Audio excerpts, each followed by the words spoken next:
хөх Монголоо бүрдүүлэн босгож хас төрөө бүтээн цогцлоо хамаг Монголын сан гарвжуулахад хүмүүн таны зохис дүүлс их болоо. Монголын татврын албаны дээд шагнал хөх дэвтэр.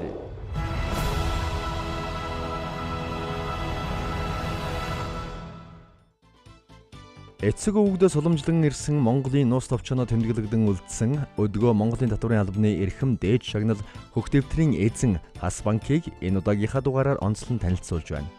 Анх 1998 онд нэгдсэн үндэсний байгууллагын хөгжлийн хөтөлбөрийн дэмжлэг тусалцаатайгаар ядуурлыг бууруулах зорилгын хүрээнд хөгжлийн алтан сан нэртэйгээр банк бус санхүүгийн байгууллага үйл ажиллагаагаа эхлүүлж хожим нь Америк нэгдсэн улсын төрийн бус байгууллага Mercy Corp-ийн дэмжлэгтэйгээр Хас банк болон өргөжсөн түүхтэй.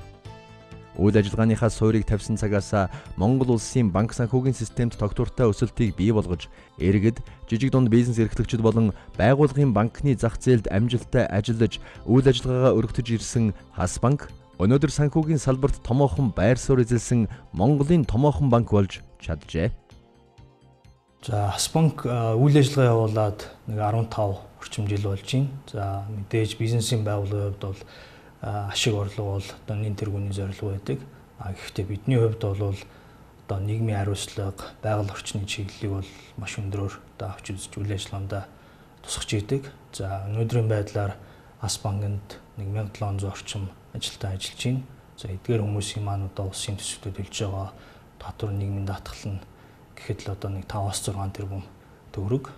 За сүүлийн 3 жилээр наваад үзэх юм бол Хас банкны хувьд зүгээр нийт татвар суудгалын хэмжээ 25 орчим тэрбум төгрөг улсын төсөвт төлсөн байдаг. За мэдээж эх жилүүдэд одоо улс орон эдийн засгийн байдал улам таатаа нааштай болоод ирэх юм бол улс оронд оруулж байгаа хувь нэмэр маань улам нэмэгдээ явах хаа гэж бодож байна.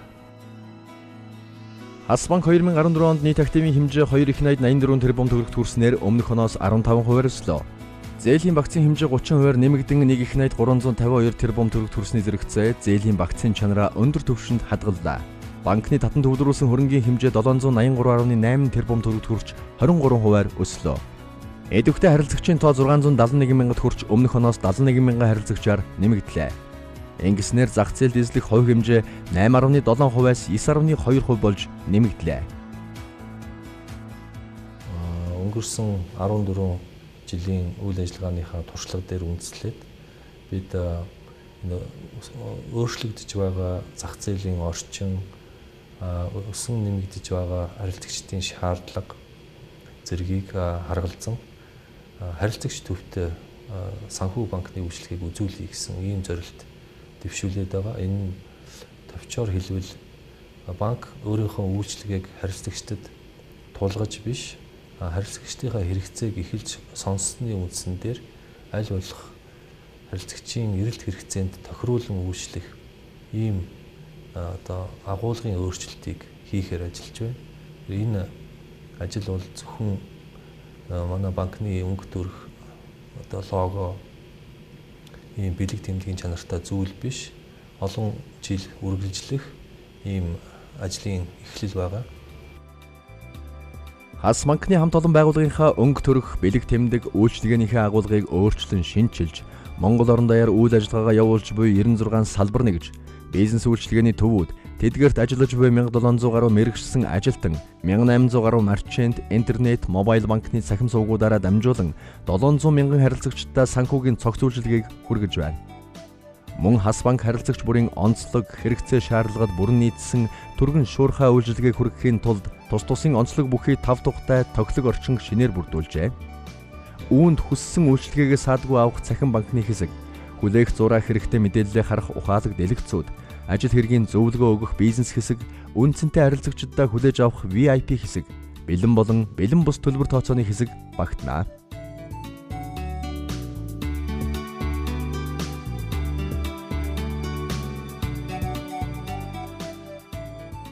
Үүнтэй холбоотойгоор манай банк дотоод үйл ажиллагааныхаа зохион байгуулалт бүтцийг өөрчилж харилцагчдын одоо нууцлал, харилцагчдад ил тод үйлчлэгээ үзүүлэх, харилцагчдын эрх ашигыг бүхий л талаас хамгаалах зорилгоор олон улсын хөндлөнгийн байгууллагаар өөрийнхөө үйл ажиллагааг хянуулсан байгаа.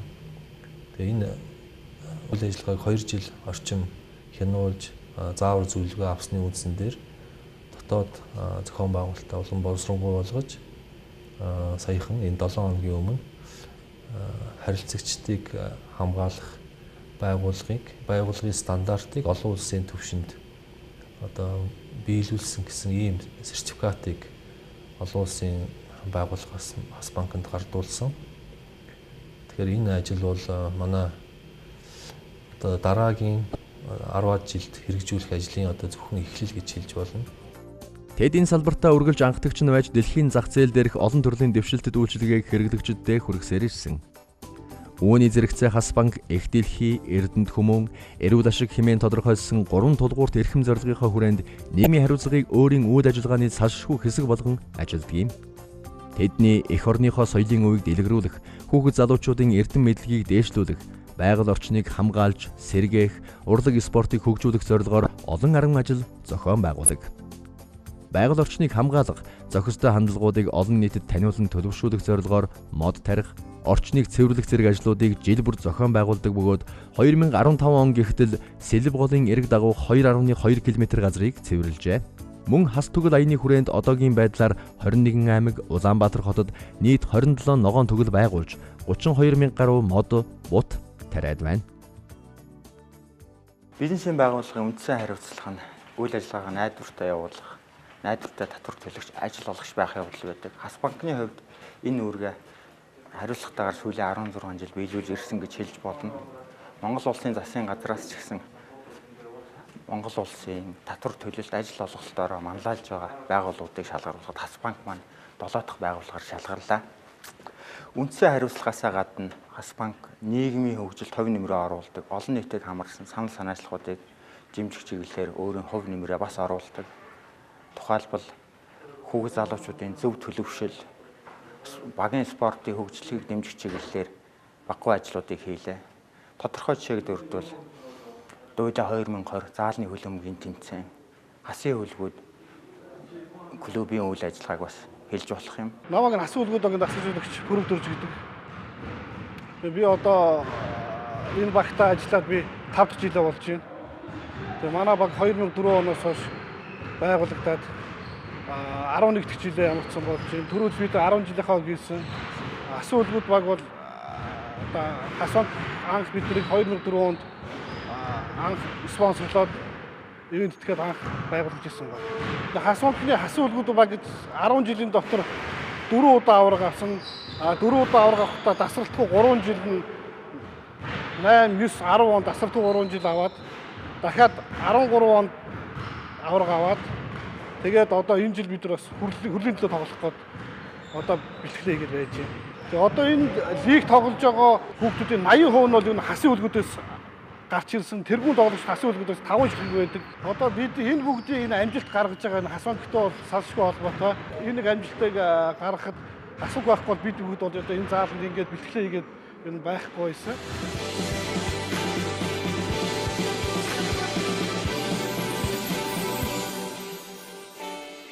Хүүхдийн боловсрол, эхлэлийг хайрлах үзэл, мөн хайрлах санал санаачлагыг дэмжих чиглэлээр ч гэсэн өвчин чармаалтаа гаргадаг. Энэ дээр Хас банкны ажилчдын хамтран бий болгосон хөгжлийн алтан сан төрийн бас байгууллага Хас банктайгаа хамтраад боловсролын чиглэлээр баггүй ажлуудыг хийж байна. Үүн дээр нэмээд Хас банк бие даагаад болон бусад байгууллагуудтай ногоон санал санаачлагуудыг идэвхтэй дэмжин ажилладаг. Монгол улсынхаа үн эртний түүх соёлыг судлах, түүнийг дэлгэрүүлэхэд бид нар бас өөрийн хувь нэмрээ оруулж байгаа гэж хэлж болно. Тархан суурьсан монголчууд буюу тасам хөтөлбөр олон нийт их сайн мэддэг. Энэ хөтөлбөрийн хөгжлийн тодорхой үе шатуудад Хас банк өөрийн гэсэн тодорхой хувь нэмрүүдийг оруулж ирсэндээ их бахархалтай байдаг. За Монгол хүний боловсрал, авиас мэдлэг дэлхийн түвшинд гарах боломжтой гэдгийг харуулж байгаа залуучуудаа дэмжихэд бас тодорхой хувь нэмрээ оруулж байна. Дэлхийн балетын одын нэг болсон Монгол балетч маань дэлхийн балетчдыг Монголд авчираад тоглолт хийхэд бид нэр хувь нэмрээ оруулсан. За мөн Нью-Йоркийн загварын тайзнаа өөрийн бүтээлээ төлөвлөсөн Катя Зоолийн үйл ажиллагааг дэмжихэд ч гэсэн Хас банк хамтран оролцлоо. Монголчуудын маань өөртөө итгэх итгэл, авиас чадварыг дэлхийд танигдсан аргачлалаар нээлжрүүлэх авьяаслах монголчууд төслийг ч гэсэн Хас банк маань гол ивент тэтгэгчийн нэгээр оролцсон дэмжиж байна. Энэ мэтээр хасчуудын хувьд нийгмийн хариуцлага гэдгийг зүгээр нэг үг төдий биш. Нийгэмдээ хой нэмрээ оруулах, тэр оруулж байгаа хой нэмрээс сэтгэл ханамж авах туйлын хариуцлагатай боломж гэж үзэн хичээн ажилладаг хамт олон юм аа.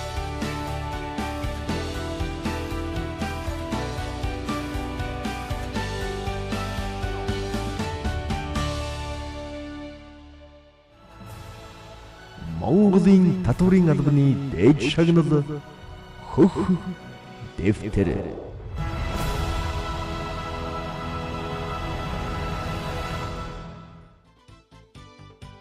Энэ өдрүүдэд Монголын татврын албаны эрхэм дээд шагнал хөх дэвтрийн эзэдийг тодруулан урамшуулж байгаа билээ.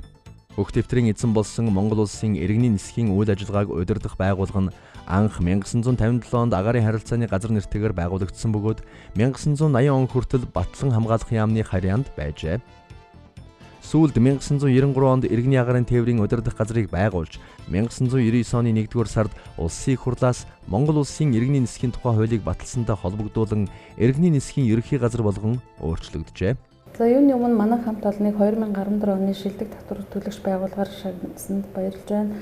Энэ бол манайх татврын хуулийг үйл ажиллагаанд чанд мөрдөн сахиж татврыг хуулийн хугацаанд нь тайлагнаж татвар төлөлтийн орлогыг зохиох хэмжээгээр бүрдүүлж чадсан дорж байгаа. Шилдэг татвар төлөгч аж ахуйн нэгжил шалгаруулсан явдал нь иргэний нисхийн салбараас улс орны хөгжил, эдийн засагт бас томоохон хувь нэмэр оруулж байна гэж бодож байна. Эх орныхоо нийгмийн хөгжил, эдийн засагт томоохон хөрөнгө оруулалт болох нэгэн том бүтээн байгуулалтыг иргэний нисхийн ерөнхий газар эхлээд байна. Энэ нь төрөөс иргэний нисхийн салбарт 2020 он хүртэл баримтлах бодлогод нисэх буудлуудын дэд бүтцийг олон улсын иргэний нисхийн байгууллагын стандарт шаардлагад нийцүүлэх, олон улсын агаарын шугамд үе шаттайгаар чөлөө төрсөлдөөн бий болгохоор тусгасан. Энэхүү ажлыг хэрэгжүүлэх зорилгоор хөрш орнуудын хил дагуух, хот хоорондын агаарын тээврийн үйлчлэгийг нэмэгдүүлэх, үндэсний авиакомпаниудын эдийн засгийг чадваржуулах ач холбогдолтой транзит үйлчилгээний зал байгуулах их ажил Чингис хаан олон улсын нисэх буудалд өрнөж байна. Энэ бол авиакомпаниудад том ач холбогдолтой л даа. Манай хоёр талын хөршийн мөн бол зах зээл бол асар том. Нэг цагт 400 хүнд үйлчлэх хүчин чадалтай.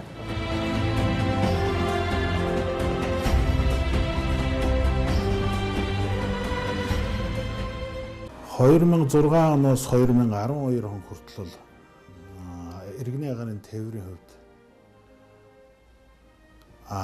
эрчимтэй өсөлттэй жилүүд байлаа. 12 оноос эдийн засгийн энэ бас хямралтай байдал нөлөөлсөн. Дээр нь бас Монголд одоо уул уурхайтай холбоотой байсан бизнесүүд удаашрсантай холбоотой иргэний агаарын тээврийн бас зорчигч урсгал багассан байна.